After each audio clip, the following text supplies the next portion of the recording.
नमस्कार दोस्तों। दोस्तों, अगर आपके बच्चे को बहुत ज़्यादा सर्दी, खाँसी, जुकाम, बुखार है, साथ ही साथ बहुत ज़्यादा चेस्ट में इन्फेक्शन हो गया है या फिर घरघराहट है या फिर नाक बंद हो गया है, साँस लेने में दिक्कत हो रही है और साँस भी फूल रही है, निमोनिया हो गया है, तो आप इन तीनों दवाओं को देकर इन सारी समस्याओं को हमेशा के लिए ठीक कर सकते हैं। नमस्कार दोस्तों, मैं हूँ राज वर्मा और आप देख रहे हैं अपना डॉक्टर राज यूट्यूब चैनल को। तो पहले चैनल को सब्सक्राइब कर दिए, साथ में जो घंटी वाला निशान है उसे ऑल पे टच कर दिए ताकि आपको ऐसे ही वीडियोस के नोटिफिकेशन मिलते रहें। दोस्तों, ये तीनों दवाओं एक साथ देने से आप हर प्रकार की इन्फेक्शन को ठीक कर सकते हैं, यानी कि सर्दी जुकाम चेस्ट इन्फेक्शन की प्रॉब्लम को। ठीक है, ये अगर आप इन तीनों दवाओं को देते हैं और अगर आप इन तीनों दवाओं को घर में रखते हैं, तो कभी भी अगर बच्चे को ऐसी प्रॉब्लम होती है या सर्दियों के टाइम पर हो या फिर कभी भी ऐसी इन्फेक्शन होती है, सर्दी, जुकाम, बुखार, खाँसी की, तो आप इन तीनों दवाओं को तुरंत दे सकते हैं। कैसे इस्तेमाल करना है, वो भी मैं अभी आपको बताऊँगा। तो दोस्तों, इन दवाओं में 3 दवाएँ होती हैं जो कि है, एक है बेटनीसोल ओरल ड्रॉप है ये, ठीक है? और दूसरी दवा जो है वो है सेटिन प्लस। इसमें जो होता है क्लोरोफेनामाइन होता है, फेनिलेफ्रिन होता है और पैरासिटामोल होता है। और इसमें होता है बेटामेथासोन सोडियम फॉस्फेट ओरल ड्रॉप। और ये तीसरी जो दवा है वो है सेफ.50, इसमें होता है सेपोडॉक्सिम। यानी कि ये एक एंटीबायोटिक है, ये एंटीबायोटिक है और ये कोल्ड के लिए है, बुखार के लिए है, ठीक है? सर्दी, जुकाम, खाँसी, बुखार के लिए है और ये अपना एक स्टेरॉइड है जिससे कि जल्दी-जल्दी आराम हो सके बच्चे को और जो भी चेस्ट इन्फेक्शन है वो जल्दी से ठीक हो जाए और साँस लेने में जो दिक्कत हो रही है वो भी जल्दी से ठीक हो जाए। तो सबसे पहले जानते हैं कि कैसे इनको इस्तेमाल करना है। दोस्तों, सबसे पहले क्या करना है आपने कि ये जो सेफ़डॉट सिरप है, जो एंटीबायोटिक है, इसको आपने बनाना होता है। जैसा कि आप देख सकते हैं, इसके अंदर आपको एक डिस्टिल वाटर मिल जाता है, ठीक है? 30 ml का ये आपको पानी मिलता है इसके अंदर और ये कांच की बोतल होती है, ठीक है?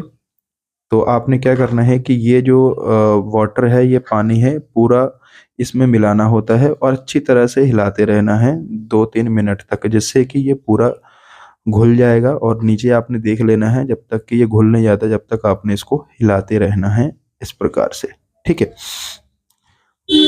जब ये घुल के पूरा तैयार हो जाए, तो आपने क्या करना है, 5 ml इसका देना है और 5 ही ml इसका देना है और अ, आधा ड्रॉप ये देना है आपने। ये ड्रॉप होता है इसके अंदर, मैं दिखा देता हूँ आपको, जो कि छोटे बच्चों में दिया जाता है ना, जो ज़्यादा छोटे बच्चे होते हैं इसी प्रकार का ड्रॉप होता है। इसका कैप खोलना होता है ये वाला, ठीक है?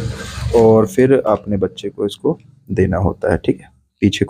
पीछे खिसकाना होता है थोड़ा-सा और इसमें उसकी जो बॉटल होती है, इसमें अच्छे से इसको कस देना है, उसी में लगे रहने देना है, फिर ढक्कन नहीं लगाना बार-बार। इसको दबाएँगे तो भर आएगा, तो आपने आधा ड्रॉप इसका देना है, ठीक है? 3 टाइम देना है आपने। इस दवा को 3 टाइम देना है, इसको भी 3 टाइम देना है, ये सुबह-शाम देनी है।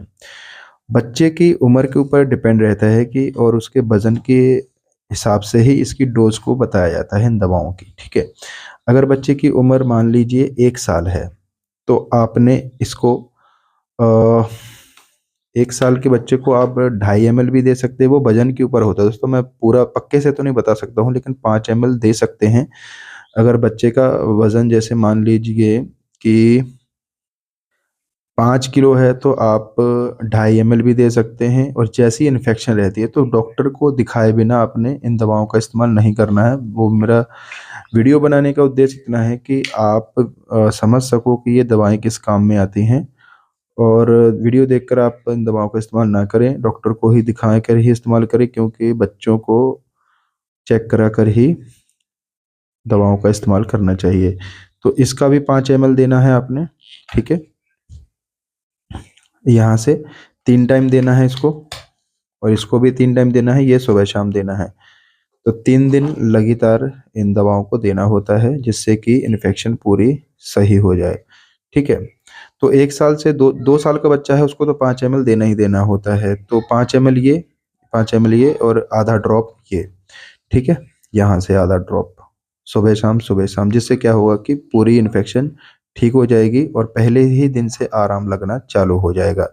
और अगर बहुत ज़्यादा खांसी है तो कफ सिरप भी दे सकते हैं, ठीक है। जैसे कि चेरी कफ सिरप आता है उसको भी दे सकते हैं, कोरेक्स आता है डीएक्स उसको भी दे सकते हैं, ठीक है, अगर ज़्यादा खांसी है तो। नहीं तो थोड़ी बहुत खांसी होगी ना इन्फेक्शन की वजह से, तो वो बिल्कुल इसी से सही हो जाएगी।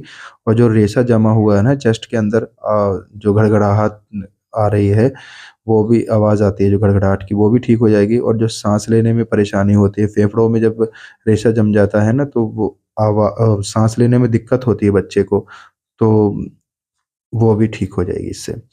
तो अगर बच्चों को ज़्यादा ऐसी प्रॉब्लम रहती है ना, कई बच्चों को क्या होता है कि बच्चों को, छोटे से बच्चों को ज़्यादा बार बार हो जाता है ये प्रॉब्लम सर्दी खांसी की, तो उनको ये तीनों दवाएं दे देनी चाहिए। और डॉक्टर की सलाह के साथ में, अगर आपके फैमिली डॉक्टर हैं कोई, तो उनसे पूछ कर ही इनको दवाओं को देना। तो 3 दिन तक देना जरूरी होता है। अगर नहीं आराम लगता है तो आप डॉक्टर को हॉस्पिटल में दिखाना चाहिए, बच्चे वाले डॉक्टर को। तो आज के लिए दोस्तों इतना ही, उम्मीद करता हूँ वीडियो अच्छा लगा तो वीडियो को लाइक जरूर कर देना, चैनल को सब्सक्राइब करना ना भूलेगा। धन्यवाद।